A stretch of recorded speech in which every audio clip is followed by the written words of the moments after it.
രാഹുൽ, ഞാൻ ചോദിക്കുന്നത് political question അല്ല.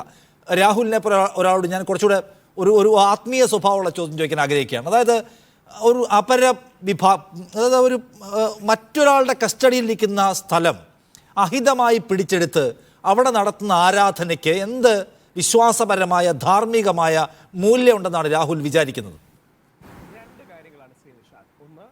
രാഹുലിന് ഓഡിയോ ഒന്ന് ഓണാക്കണം.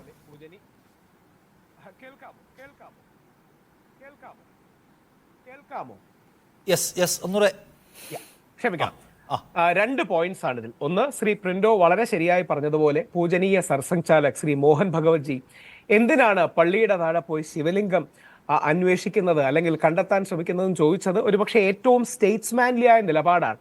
കാശി മധുര ബാക്കി ഹേ എന്നടക്കമുള്ള കാര്യങ്ങൾ പറഞ്ഞെങ്കിലും പ്രധാനമന്ത്രി അടക്കം അത്തരമൊരു കാര്യം മുമ്പോട്ട് കൊണ്ടുപോകാൻ നിലപാടെടുത്തില്ല എന്നുള്ളതും RSS ഔദ്യോഗികമായി തന്നെ ഇനിയും ഒരു മന്ദിർ മസ്ജിദ് പ്രശ്നത്തിലേക്ക് ഞങ്ങൾ വരുന്നില്ല എന്ന് പറഞ്ഞതും RSSനെ ആദരിക്കുന്ന ഒരു വ്യക്തി എന്ന നിലയിൽ, ഞാൻ RSകാരനല്ല, ശാഖയിൽ പോയിട്ടില്ല, പക്ഷേ RSSനെ ആദരിക്കുന്ന ഒരു വ്യക്തിയിൽ ഞാൻ ആദരിക്കുന്ന ഒരു വ്യക്തി എന്ന നിലയിൽ വളരെ പോസിറ്റീവായി കാണുന്ന.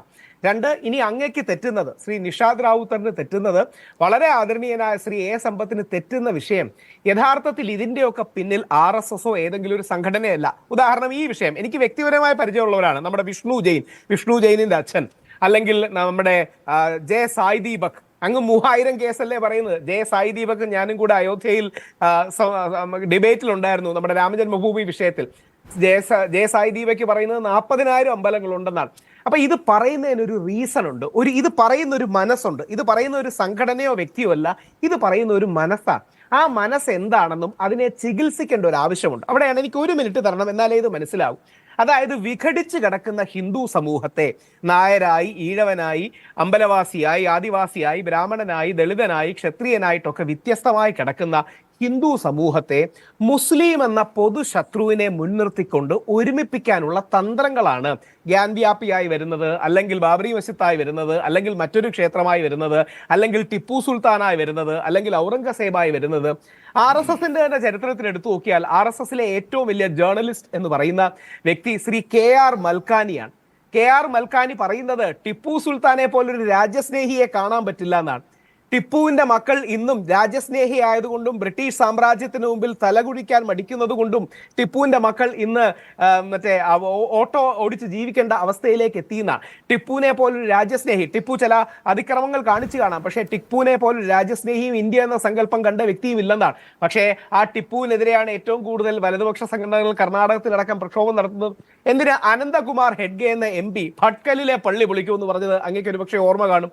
ഒരുപക്ഷെ അതുപോലെ തന്നെ കൗതുകം, നമ്മുടെ കേരളത്തിലുള്ള ഒരു ക്രിസ്ത്യൻ പള്ളി, അതായത് ഞാൻ എല്ലാ സ്ഥലത്തും വാവരും വെളുത്തയും അയ്യപ്പനും ഒരുമിച്ച് പോകണമെന്ന് പറയുന്നതിന്റെ ദേഷ്യത്തിൽ വലതുപക്ഷത്തിലെ ഒരു പ്രധാന ചിന്തകൻ നമ്മുടെ നാട്ടിലെ ഒരു ക്രിസ്ത്യൻ, അതായത് അതും ക്രിസ്ത്യൻ പള്ളി, ക്രിസ്ത്യൻ ആർത്തുങ്കൽ വെളുത്തയുടെ പള്ളി തിരിച്ചു പിടിക്കണമെന്നും അത് ശിവക്ഷേത്രമാണെന്നും ഒക്കെ കള്ളം പറയുന്നത് കേട്ട് കാണും. യഥാർത്ഥത്തിൽ ഹിന്ദു സമുദായത്തിനുള്ളിൽ നിൽക്കുന്ന ഒരു ആത്മീയ ശൂന്യതയിൽ നിന്ന് ശത്രുവിനെ കണ്ടെത്തുന്നതിലൂടെ അതിലൊരു അർത്ഥം തിരയാനുള്ള മനസ്സാണ് പലരും അൺകോൺഷ്യസ്ലി, അബോധപൂർവമായി ചെയ്യുന്നത്. ഞാൻ അയോധ്യ പ്രാണപ്രതിഷ്ഠ ദിനങ്ങളിൽ രാഹുൽ നമ്മൾ ഒരുമിച്ചിരുന്നപ്പോൾ പലപ്പോഴും രാഹുൽ റൈസ് ചെയ്തിട്ടുള്ള പോയിന്റാണ്. ഞാൻ എൻ്റെ ചോദ്യം എല്ലായ്പ്പോഴും ഒന്ന് തന്നെയാണ്. ശരി, അങ്ങനെ വിഘടിച്ച് നിൽക്കുന്ന ഹിന്ദുവിനെ ഒരു പൊതുശത്രുവിനെ മുൻനിർത്തി ഒന്നിപ്പിച്ചതിൻ്റെ രാഷ്ട്രീയ നേട്ടം കൊയ്യുക. അപ്പോൾ ഒന്നിപ്പിക്കാനുള്ള ഒരു എലമെന്റ് ഉണ്ടല്ലോ, അതിനുവേണ്ടി ഇടുന്ന വിത്ത് അത് പാകുന്നത് ആരാണ്?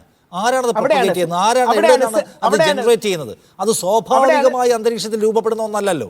ആ ചോദ്യങ്ങളാണ് നമ്മൾ എപ്പോഴും തർക്കിച്ചിട്ടുള്ളത്. അതെ, അവിടെയാണ് ശ്രീ നിഷാദിന് തെറ്റുന്നത്. ഇത് സംഘടിതമായി RSSകാർ നാഗ്പൂരിൽ നിന്ന് ഇന്ന് രാവിലെ വിളിച്ച് നീ മറ്റേ പള്ളിയിൽ പോയി അലമ്പുണ്ടാക്കുക എന്ന് പറയുന്നതല്ല.